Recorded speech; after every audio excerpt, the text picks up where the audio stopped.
În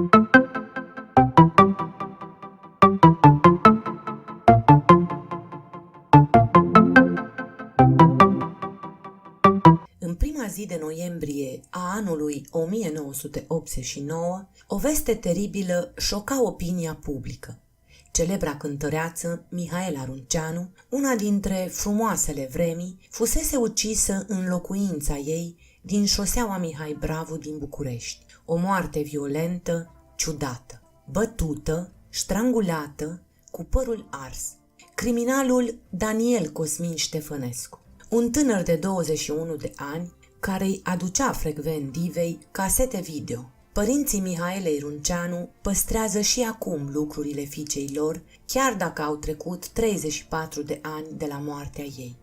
Nici acum părinții ei nu pot accepta chinurile prin care a trecut artista în momentul în care a fost ucisă în apartamentul ei. Lucrurile artistei sunt încă neatinse, iar un perete din casa părinților este plin cu fotografiile Mihaelei. Vestea morții cântăreței Mihaela Runceanu, la 1 noiembrie 1989, a îndurerat o țară întreagă. De la intelectuali la muncitori, mulți au venit să-i așeze o floare pe mormânt și o mulțime de oameni au lăcrimat acasă, îngânând melodii ca De-ar fi să vii sau Fericirea are chipul tău. Iar felul violent în care a fost ucisă, bestialitatea actului, nedreptatea fără margini care a fost făcută artistei, n-a făcut decât să nască tot felul de povești în jurul morții sale. Nimeni nu putea înțelege cum de cineva ar fi putut să o ucidă pe privighetoare. Chiar dacă asasinul și-a ispășit pedeapsa, el fiind condamnat la 25 de ani de închisoare, dar eliberat în anul 2006 pentru bună purtare, după ce a executat doar 17 ani, doar el și Mihaela știu adevărul despre ce s-a întâmplat acolo. Versiunea oficială e aceea că Ștefănescu, care o cunoștea pe Mihaela prin prisma unor cunoștințe comune, a venit acasă la cântăreață pentru a vedea cu ea un film la video. La un moment dat, Mihaela nu a mai vrut să privească și s-a dus să facă baie. A adormit apoi. A fost momentul în care bărbatul s-a apucat de furat. Și iată pentru ce a murit Mihaela Runceanu. Un videocasetofon marca Panasonic, un televizor telecolor, un magnetofon stereo, un pick-up Unitra, 2 boxe și o stație de amplificare. Ar fi luat și 2 cartușe de țigări Kent, 6 casete video, benzi de magnetofon, cafea, băuturi fine, 2 canistre cu benzină, un material textil, încălțăminte, cosmetice, câteva bijuterii și 3 carnete cec. La un moment dat, artista a fost trezită de zgomot.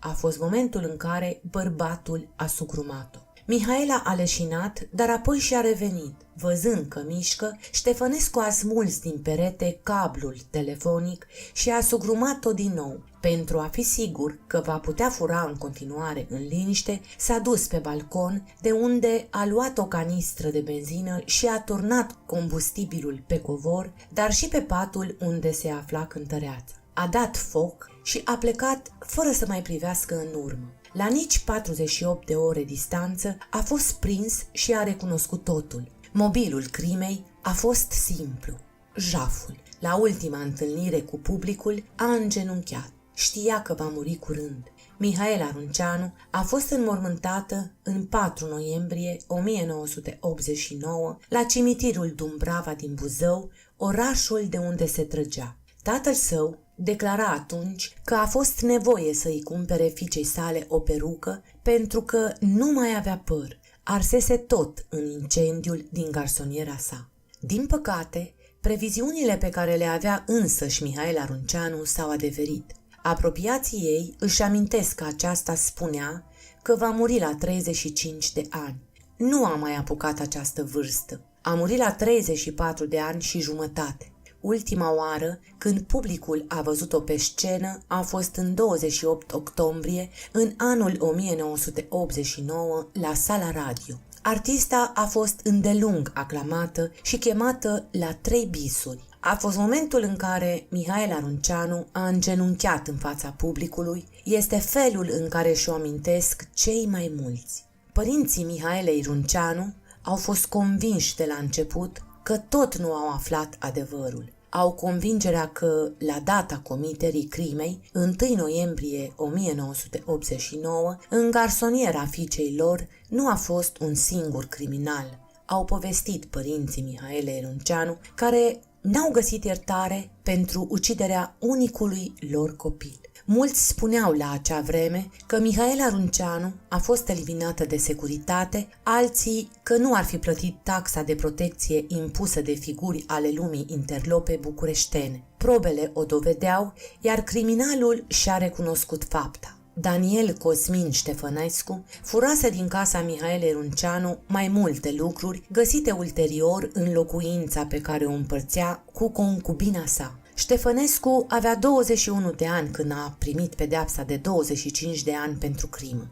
În anul 2004 a fost eliberat din greșeală pe baza unei grațieri acordate de fostul președinte Ion Iliescu. A fost reîncarcerat și a mai ispășit 16 luni de pedeapsă, după care a fost eliberat pentru bună purtare. Documentele au scos la iveală un fapt cutremurător. Criminalul nemilos, care a ucis în scop de jaf o artistă atât de iubită de români, trăia o poveste de iubire cu o tânără.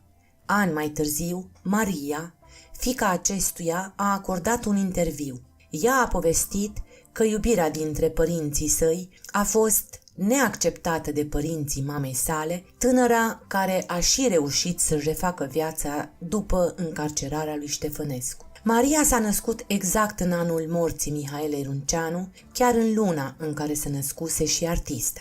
Părinții lui Daniel, condamnat inițial la 15 ani de pușcărie pentru uciderea Mihaelei Runceanu în scop de jaf, au încercat să obțină o sentință mai blândă. Mihaela Runceanu ar fi ajuns la 68 de ani pe 4 mai dacă viața ei nu ar fi fost curmată brusc și brutal într-o noapte de toamnă în anul 1989. Admiratorii ei deplâng și acum moartea artistei, survenită inexplicabil și prematur în garsoniera ei din capital. Mihaela Runceanu ar fi avut o carieră impresionantă în muzica ușoară românească. Apreciată pentru vocea ei unică, cântăreața reușise să scoată pe piață 2 albume muzicale până la vârsta de 34 de ani. Atunci, în plină ascensiune, viața ei a fost curmată brusc. Nimic nu o va aduce înapoi, nici măcar adevărul din jurul morții sale tragice.